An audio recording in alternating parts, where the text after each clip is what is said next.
finally, we have come to like the liquidity, utility, and tokenomics questions. And I think I kind of expect that most of the people have been sitting here just for this purpose.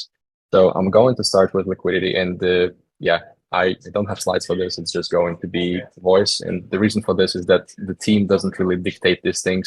We can only suggest, and we need to decide on this in the community, like just collectively. So I'm just going to voice our opinions and our suggestions, and actually some other people's opinions and suggestions that I would love for everyone to contribute to. So to start off with maybe liquidity, which is the most important part for the liquid staking protocol. What StakeWise is going to do, the StakeWise team is going to do, is publish a proposal for how we suggest the DAO rolls out various liquidity pools once OSEF is live. And actually, for this purpose, I can give Jordan J Star, our brain behind the liquidity strategy, a moment to speak about this in particular. Jordan, yeah, don't, yeah, go. So, just a heads up, I am in airport, so hopefully you can hear me okay and there's not too much background noise. For those who are not aware, ECC, the big conference, was on this week in Paris. So it's been a very busy week of meeting people in person, which has just come to an end. So, but yeah, happy to talk about liquidity. As Kirill was just starting to say, like, we're a liquid staking protocol, and the liquidity piece is key. For a couple of reasons. We need to make sure that people can trade OSE in reasonable size. People will be buying and selling this token for all sorts of reasons, and we need to ensure we can facilitate those trading flows.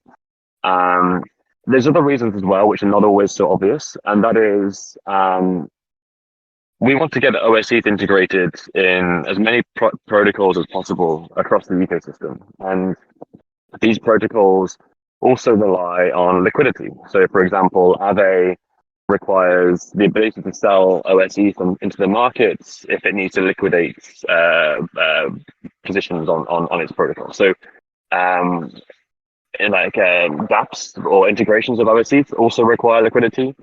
And there's also a third component, and that is what we call price oracles. I'm conscious the word oracle gets used quite a lot here, but in this case, I'm talking specifically about price oracles. These are entities which relay the price of a token, and these oracles or these entities rely on secondary market liquidity. And specifically, often deep and liquidity which has decent trading volumes to actually determine an accurate price for tokens. So there's numerous reasons why we need the quality liquidity. And essentially what we've been doing as a core team is we've been working very closely with, for want of a better word, like liquidity experts to help design a quote-unquote optimal strategy for the OSETH and also SWISE liquidity for when V3 goes live. I think it's fair to say, like, liquidity is a super, super complex topic. There are a million and one ways how StakeWise DAO can provide liquidity. And so what we have been working on is we were basically doing a whole bunch of research across all the different protocols. And as I mentioned, talking to a lot of people in the space about how they think about liquidity, checking out how other protocols do it, and ultimately trying to formulate an ideal way for us to incentivize liquidity, to provide liquidity for OSE. And I just mentioned incentivization because that is also another key thing to consider here. Liquidity has the potential to be a significant cost for the protocol. And so it's often a combination of what is the best way to provide just quality liquidity for OSE, but also a way that can be cost effective for the DAO. And so I think the best way to say this is that we're planning to share our thoughts as a team, obviously based on all these discussions, all this research on how we think it would be good for the StakeWise DAO to structure OSETH liquidity. I'm currently drafting the article or the forum post, I should say, on my side, and hopefully we can share this next week, and then give obviously the DAO community the ability to give their opinions on this strategy which we've designed. Just to quickly touch upon a bit of an insight on what we're thinking here. We are essentially looking to focus on the main AMMs in the space, the most trusted, the most battle-tested AMMs, especially for the most important liquidity tools for OSEs. We cannot afford to take oversized risks on where we deploy our key liquidity for the protocol. And so essentially, the strategy consists of liquidity for OSEs across the main three DEXs, decentralized exchanges, and that is Balancer. The plan is to have OSEs paired against ETH on Balancer. We then also plan to use Uni V3. This liquidity pool will likely be OSE versus USDC. And then thirdly, and a third and final pool, which will be on Curve for OSE versus RETH or Rocket Pool's Ether. You might be thinking, why do we need to be on so many DEXs? And the answer comes back down to, as I mentioned about price oracles, in order to get a quality price oracle, you often need liquidity across different venues to ensure that, if let's say Balancer went down for some reason, if Balancer went down and our liquidity was only on Balancer, then we would have issues with OSEs across all the integrations in DeFi because the price oracle would be redundant. And so this is a key safety mechanism for these pricing oracles to ensure that the price for the token can be accessed should even one or maybe even two DEXs go down. So I know it sounds unlikely, and hopefully it never happens, but this is some of the things that the risk teams on these DeFi protocols are thinking about before they integrate tokens. And that's on the OSE side. And then we've also got obviously StakeWise. StakeWise is currently paired versus SE2. And obviously alongside the launch of StakeWise V3, SE2 will be undergoing a transition process into the V3 ecosystem. And so we need to also transition the liquidity for StakeWise. It's also worth mentioning here that StakeWise has encountered what we call routing problems, where if you're using aggregators like 1inch, etc., to purchase StakeWise or sell, often there is a high slippage encountered. This is not because there's not enough liquidity. It's actually a technical routing problem, which is difficult to solve. And our understanding is the key reason for this problem is because the main liquidity pool for StakeWise is paired versus SE2. And so in order to resolve this, we will be creating and incentivizing a new liquidity pool for StakeWise that is paired versus ETH. And that should also, that should help resolve the routing issues we've seen over the past, 6 or 7 months now. So yeah, there's basically a lot of changes that need to be made across both StakeWise and obviously on the LST side as well. One of the things I touched upon incentives, and the DAO has currently been using essentially a monthly voting process to allocate StakeWise from the DAO treasury to the protocol's liquidity pools. Now, this process is great when the voting process is not too frequent. So monthly is fine, and it's also quite simple right now. Simply, the DAO allocates StakeWise directly onto the liquidity pool. So the actual process for incentivizing liquidity has been fairly straightforward, and consequently, we've been able to get away with a simple DAO vote every month. One of the issues that we will encounter as we start expanding liquidity onto multiple DEXs, and ultimately on multiple networks as we hopefully plan to build out OSC utility and liquidity, not just on mainnet, but also L2s, about L1s maybe. As we start adding more and more liquidity pools, this incentivization becomes very complex. On the liquidity, on AMMs like Balancer and Curve, there is voting periods that happen every 2 weeks. There are different markets and different platforms where you can like bribe or incentivize liquidity.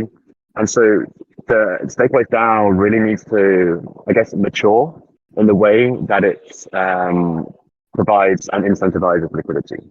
And so one of the things that we've devised or we'll be proposing to the DAO is to create what we're calling essentially a liquidity committee.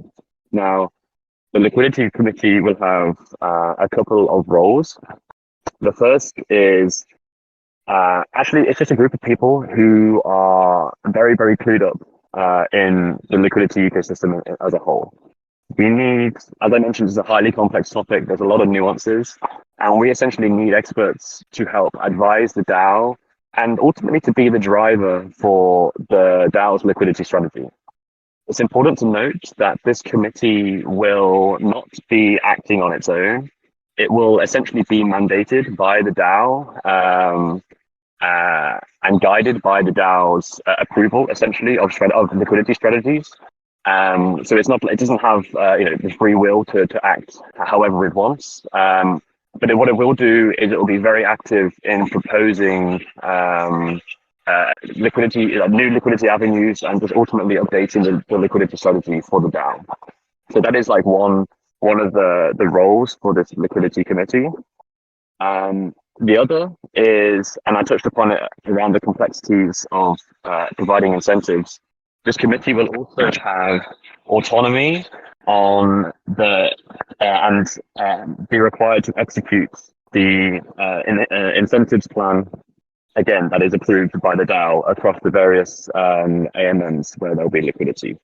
So currently, the current DAO process is very decentralized. We have the entire SWISE community able to vote on a monthly basis to deploy incentives.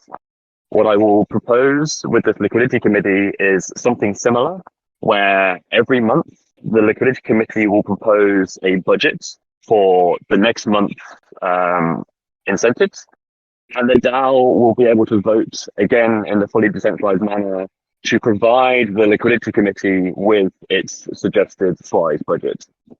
That SWISE will then be essentially transferred so the SWISE that's required for the next month, as approved by the budget, will be transferred to a safe multisig.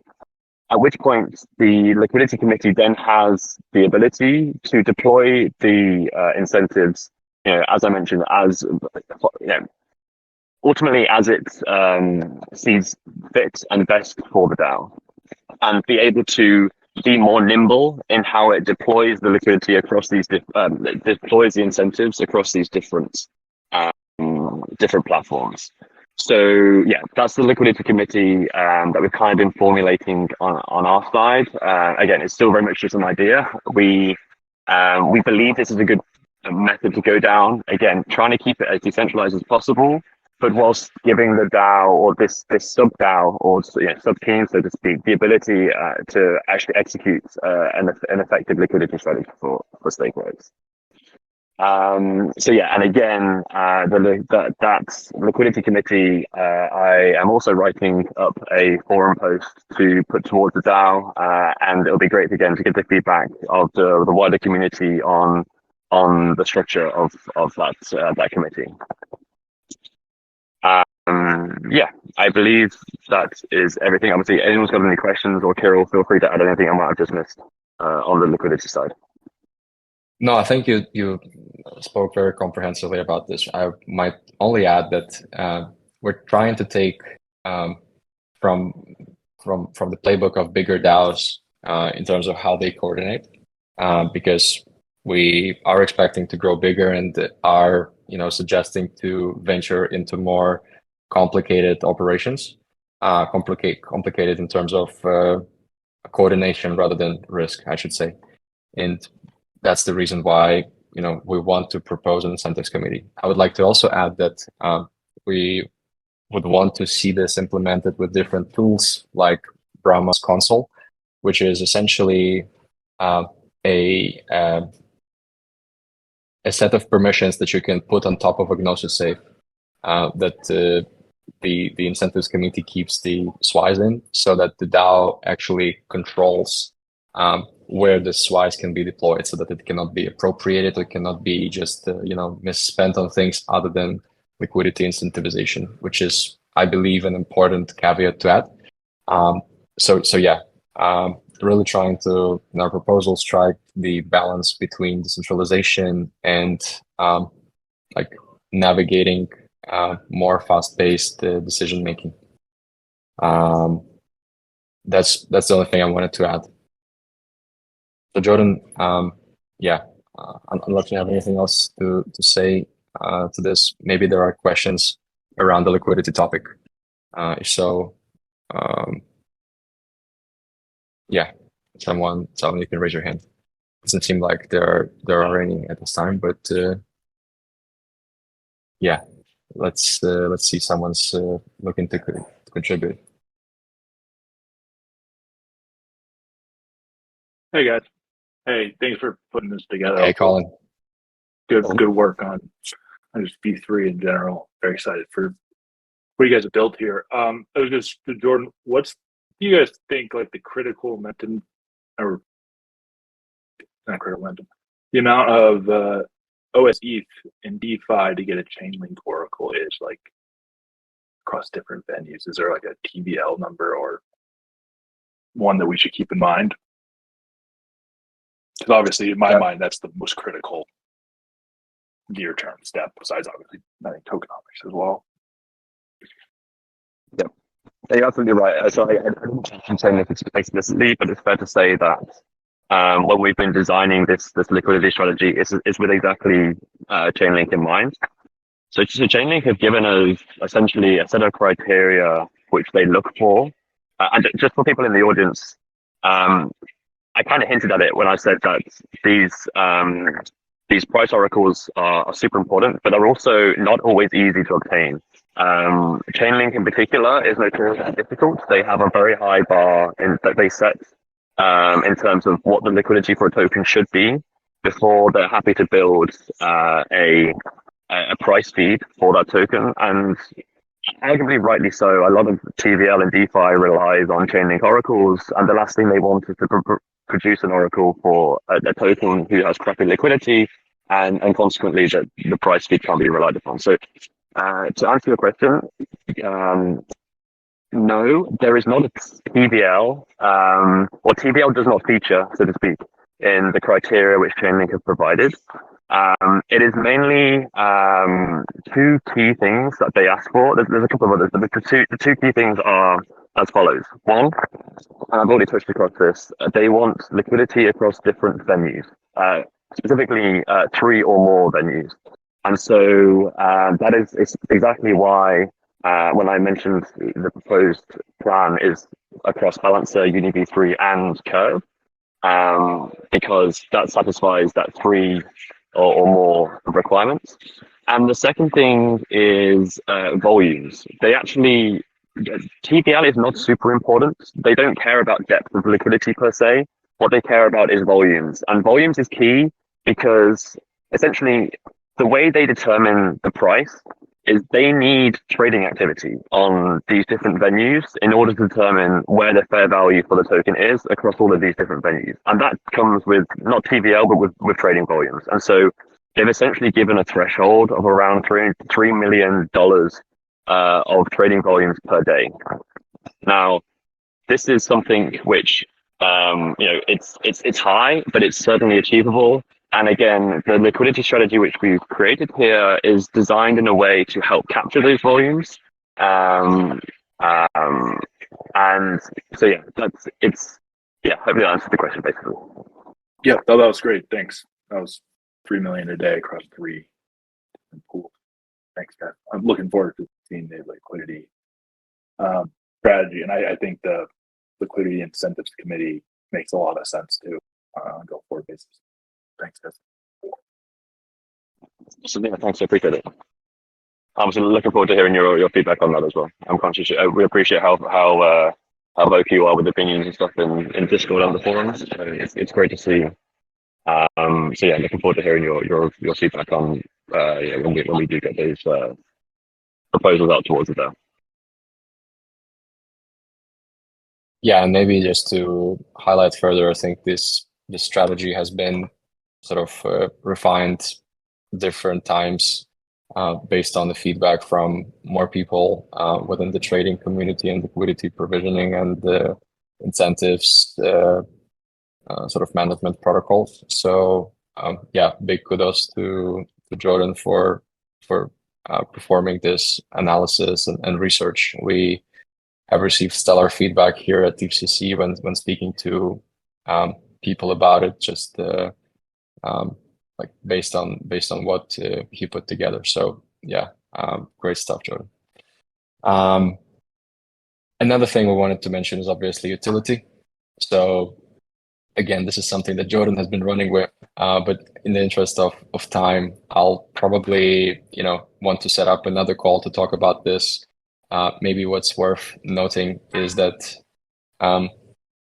most of the utility comes from farming, comes from leverage, and now that Eigenlayer is around, restaking. And so for us as a team, the priority will be to expand the number of opportunities for OSC holders to participate in these activities.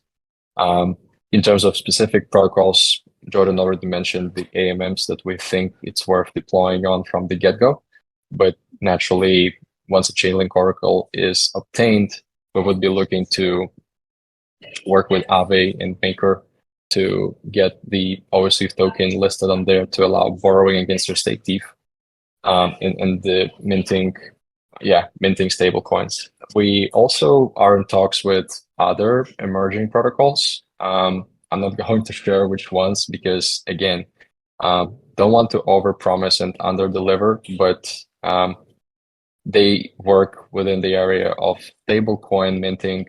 They work within the area of rate, sort of rate betting, which is a fancy way of saying that you make a bet on whether holding the liquid staking token over a long period of time is going to be more profitable than just getting some amount of yield up front. So basically being paid immediately, like on the spot for, a lot of future rewards, and essentially taking a bet on what's going to be more profitable this way. And beyond this, naturally exploring the L2 ecosystem to make sure that, StakeWise captures the different opportunities that new L2s present. This is, again, we think can unlock a lot of value for StakeWise and OSC, and we will be sharing more details as we go along. But I believe the discussion on utility warrants a separate conversation where we present our thoughts and progress, and let's do it basically closer to mainnet launch. This finally brings us to the tokenomics part. I know that we've teased it in the beginning, and everyone's been waiting for it probably. SWICE has been criminally sort of underappreciated in my personal opinion, which is not to be taken as any advice. And many people believe that routing issues and tokenomics are the two main reasons for why this happened. I would tend to agree. So we have been on the lookout for a strong tokenomics sort of idea ever since we started thinking about V3 back in October last year, which feels like yesterday, but actually lots of time has passed. We have proposed an idea with insurance. And ever since, we have continued, thinking about whether this is the right way to go and iterating on this, as well as, discussing ideas of others that have been posted in the forums or just discussed privately. And so the honest answer is that there are merits to various models and that the community should really drive the conversation here. With that in mind, there has been no shortage of discussion on this Discord for what it could look like. And I would like to point everyone's attention to a proposal that has been made by no other than the idea generator himself. So this is something that you will find in the Discord forum playground channel. If you click on the forum playground on the left-hand side, you will see that there's an updated SWISE tokenomics via dynamic liquidity provision post that has been created a while back. And this is something that I would like to point everyone's attention to because I personally have come to conclusion that this could be a very strong model for StakeWise V3. So I'm not saying that we should definitely go with it because there are some caveats that I would like personally to propose, and I will. We have different opinions on the team as well on this topic, so this all will be voiced in the public forum that you can see a link to in here. But we believe that this is a very very interesting thing that we should collectively look at and discuss, because it has certain elements from various protocols where the tokenomics have been successful, and knowing how important it is for StakeWise V3 to get this right, it's good to be drawing from the winner's playbook. I will share my thoughts shortly, and the team will try to perhaps dump down the concepts mentioned in the original proposal so that everyone is basically on the same page for what it represents for StakeWise and what it represents for individual stakers.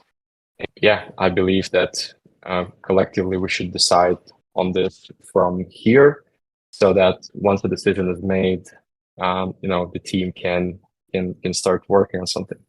I would also say that internally we have been discussing our own proposal, which is very similar to this dynamic liquidity provisioning, but also draws different elements from the Convex and Aura ecosystems, where people receive emissions into various liquidity pools based on how much votes their pools have received from the sort of audience of token holders. So essentially, it's a collective vote that happens every once in a while that decides which pool is going to get more emissions and therefore more yield, which typically allows them to grow. And we see that there are similarities between vaults and liquidity pools. So this kind of V tokenomics can actually be applicable here as well.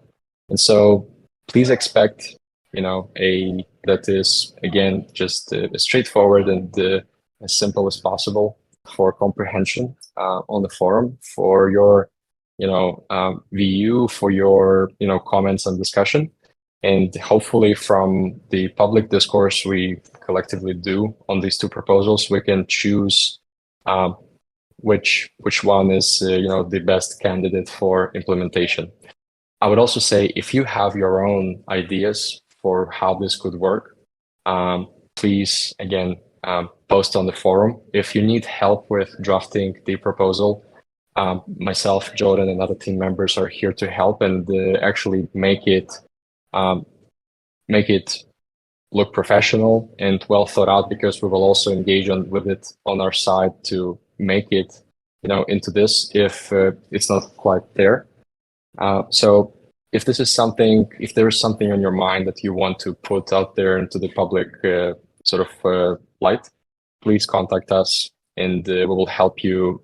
We will help you get it in front of, so that we have as many good options on the table as possible ahead of V3 release, and we get the tokenomics right.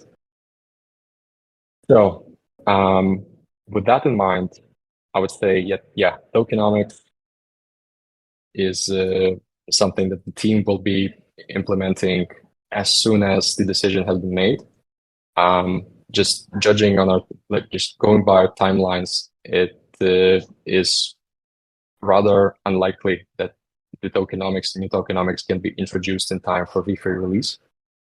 Because it also, whatever we write in terms of smart contract functionality, needs to be implemented into the UI. It needs to be thought out from a product perspective. It also needs to be audited.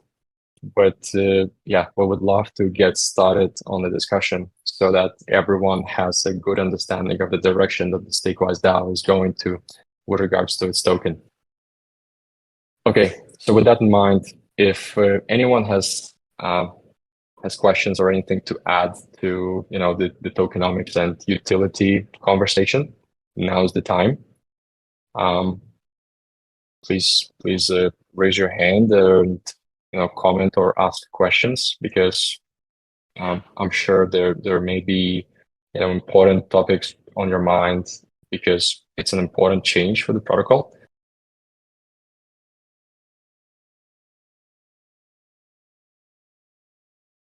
Maybe everyone's already looking forward to taking a break, and there are no hands in the audience, so let's wrap this up here. I hope that this was, a transparent conversation about what's being done, and what's on the horizon. And if not, we are an open book. We typically don't want to, open up our cards, because it impacts our sort of conversations with other teams, and some things are certain, some things are not, and speaking about them publicly is difficult, but we will always try to share as much as we can. I will be the first to say that we want to increase the transparency of how we operate as a team, and give you guys more understanding of how we approach the StakeWise V3 release and its promotion in DeFi. So your questions, your comments, your criticisms are very welcome, and please voice them in Discord or anywhere else. And with that, I think I would like to thank everyone for being here. We think we have a great product on our hands, and we love the fact that we got to show it off as a public demo. Please go and try it. Think about how you might be changing your ways of staking based on the new product. Maybe you won't, maybe you, and again, we're here sort of holding your hand, trying to make sure everything's available. So expect documentation release, and also more content on how StakeWise V3 works to make sure you're up to speed, and maybe even educate others. Thank you very much again, and we'll speak again soon. Thanks, everyone. Take care.